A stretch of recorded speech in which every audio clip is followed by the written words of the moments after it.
हुआ, इस चमचमाती धूप में आपको कष्ट झेलना पड़ा, इसलिए मैं आप सबकी क्षमा मांगता हूं। भाई बहनों,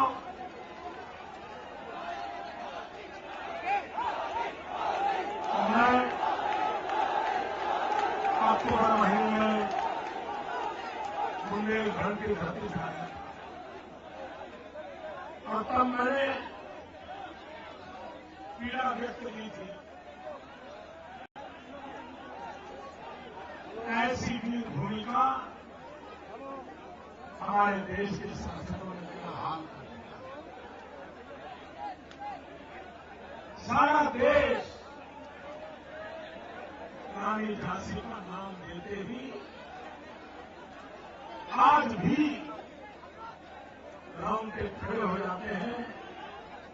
देशभक्ति का जज्बा दिखाई देने लगता है। लेकिन उसी बुंदेलखंड की धरती नदियां है, लेकिन पीने का पानी नहीं। मेहनत का किसान है, लेकिन फसल का नामो निशान। भाइयों बहनों, और मैं देखा हूं यहां पर कैसी सरकार चल रही है, यहां जितने परिवार है उससे ज्यादा बंदूक के लाइसेंस है। क्या ये कानून व्यवस्था है? क्या यहाँ के नागरिकों को जीने के लिए कंधे पर अपनी बंदूक लेके चलाते हैं? अच्छा होता यहाँ के नौजवान के हाथ में कलम होती, अच्छा होता यहाँ के किसान के कंधे पर हल होता और समस्याओं का समाधान होता। लेकिन दुर्भाग्य है कि हाथ में बंदूक लेकर के जाना होता। भाई बहनों, ऐसी कानून व्यवस्था और यहाँ पर भाई बहनों ये खेल बहुत हो चुका। 5 साल सपा, 5 साल बसपा, 5 साल सपा, 5 साल बसपा, और पिछले से मलाई खाने का काम कांग्रेस वाले करते हैं। इस चक्कर से मुक्ति ले लीजिए। अगर उत्तर प्रदेश का भला करना है तो यही रास्ता है। भाई बहनों, मुझे खुशी हुई, मैं आज उमा जी के भाषण के एक एक शब्द को गहराई से सुना। इस इलाके की समस्याओं पर उनकी जो पकड़ है, उनके दिमाग में पूरा खाका है कि क्षेत्र का विकास कैसे हो सकता है। मैं उमा जी को बहुत बहुत बधाई देता हूं कि वे इस क्षेत्र के विकास के लिए रम गई है, श्रमदान हो गई। और अगर उमा जी आप इतनी मेहनत करती हो, आपके इतने सपने हैं, तो फिर तो हमें भी 2 कदम ज्यादा चलने का मन कर जाएगा। 2 कदम ज्यादा चलने का मन कर जाएगा। और आपके माध्यम से इस क्षेत्र के विकास की जो बातें आएगी, दिल्ली में बनने वाली नई सरकार के लिए कि हमारा सौभाग्य होगा। उमा जी के प्रति हमारा आदर और झांसी रानी के प्रति हमारी श्रद्धा इस इलाके की सेवा करने का मौका देगी। भाइयों बहनों, मैं लगातार देश में भ्रमण कर रहा हूं और मैं कह सकता हूं कि हिंदुस्तान में ऐसे चुनाव से पहले कभी नहीं। ये चुनाव ऐसे हैं जो दल नहीं लड़ रहा, देश लड़ रहा। भाइयों बहनों, अब तक के चुनाव में जो वोटिंग हुआ है उसके आधार पर मैं कह सकता हूं मतदाताओं ने जिनका मतदान का काम पूरा हो गया है, उन्होंने 2 महत्वपूर्ण काम पूरे कर दिए। 2 महत्वपूर्ण काम हो चुके हैं। एक, मां बेटे की सरकार गई।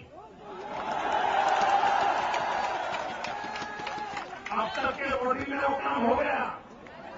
और दूसरा काम उन्होंने किया है, नई सरकार का नींव का शिलान्यास कर दिया। ये दो काम कर दिए। अब जिनका मतदान बाकी है, उनकी जिम्मेवारी है मजबूत सरकार बनाना। देश की सारी मुसीबतों की जड़ ये दिल्ली की ढीली ढाली सरकार है। अब कितनी ढीली ढाली है, मैं हैरान हूं। अभी प्रधानमंत्री जी कहीं वोट करने गए थे, ये कांग्रेस पार्टी, कभी आपने ऐसी पार्टी देखी है कि जिसके प्रधानमंत्री चुनाव लड़ते हो, जिसके मंत्री चुनाव लड़ते हो, सारे भागे, कोई चुनाव नहीं। आप प्रधानमंत्री जी से पूछा, आप लोग बड़े गजब के होते हैं, उनको पूछा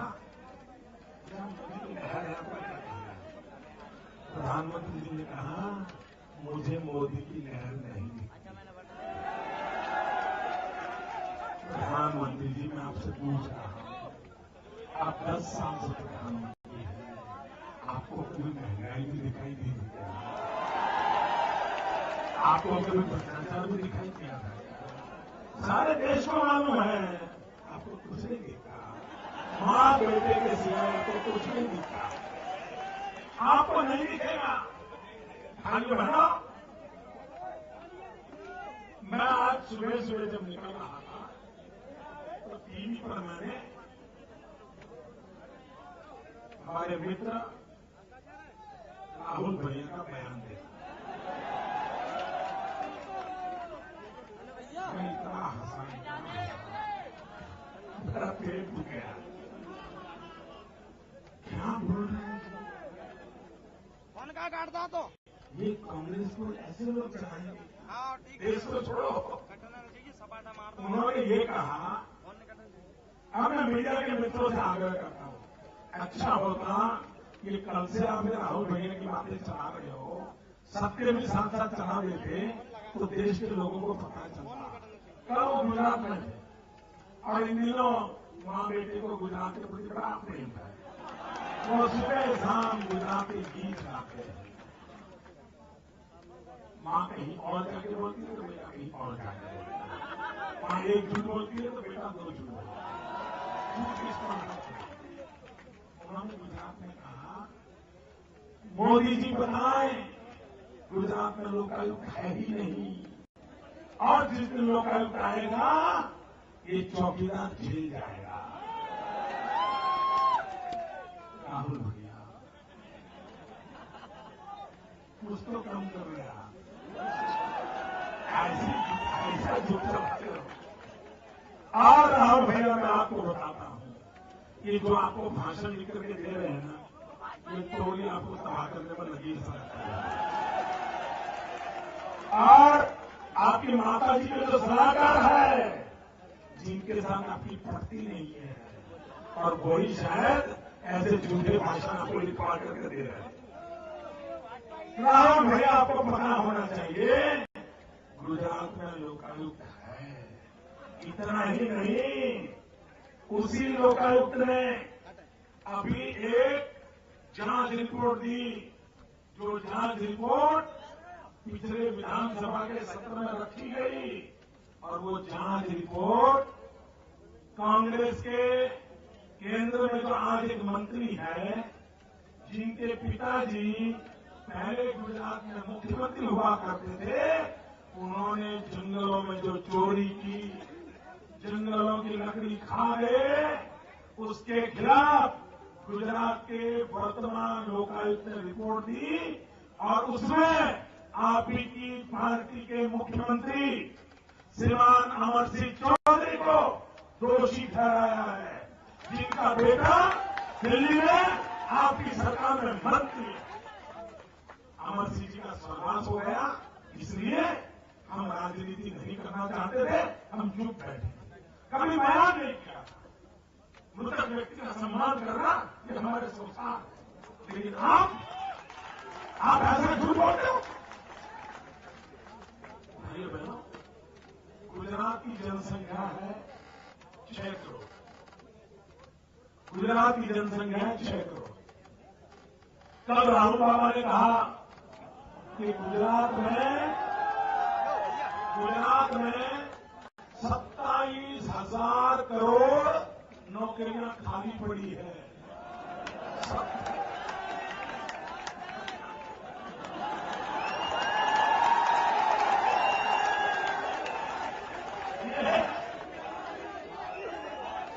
हिंदुस्तान की राहुल भैया, हिंदुस्तान की जनसंख्या 125 करोड़ है।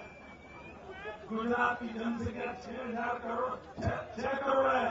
और आप 27,000 करोड़ नौकरियां क्या बोल रहे हो जी कि दुनिया की पॉपुलेशन से भी आगे बढ़ गया।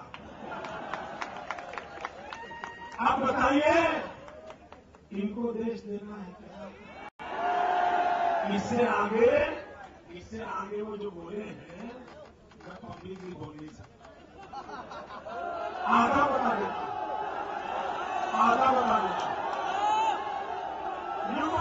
यूट्यूब पर जाइए, मिल जाएगा। यूट्यूब पर जाइए, मिल जाएगा। अरे मैं बोलता बन जाएगा।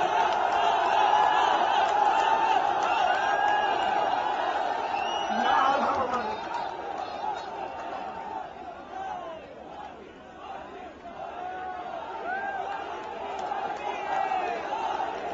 मैं आधा बता देता हूं। मैंने कहा था गुजरात में श्वेत क्रांति हुई है, पशुपालन, दूध उत्पादन, गुजरात ने इतना काम किया है कि आज हिंदुस्तान के कई इलाके हैं जिसको दूध पिलाने का काम गुजरात करता है। ऐसा मैं बोला, उसको उन्होंने जो भाषण किया है आप उसको यूट्यूब पर देख लीजिए। मैं बोल नहीं सकता हूं, मुझे हंसी भी आती है, मुझे शर्मिंदगी भी होती है। ऐसा भी कोई नेता होता है क्या? उन्होंने तीसरी बात की गुजरात में, ये भी यूट्यूब पर अवेलेबल है। उन्होंने कहा देखिए, कांग्रेस पार्टी के प्रधानमंत्री को उम्मीदवार देखिए, उनका कमाल देखिए, उनका दिमाग देखिए, उनकी सोच देखिए। वो कहते हैं गुजरात में, ये भी यूट्यूब पर मिल जाएगा आपको। वो कहते हैं गुजरात में 1 में से 2 बच्चे कुपोषण वाले। समझ आया आपको? 1 बच्चे। अब क्या करूं भाई, मेरा पता नहीं ऐसा मेरा कौन सा नसीब होगा कि मुझे इनसे पीड़ने की नौबत आई। अरे कोई समझदार होता तो कुछ बात भी तो कर पाते भाई। 1 में से 2 बच्चे कुपोषित, बताइए मैं क्या बोलूं? आगे बढ़ो। अम्मा, मुझे लगता है वो कपिल शर्मा की जो टीवी सीरियल आती है ना,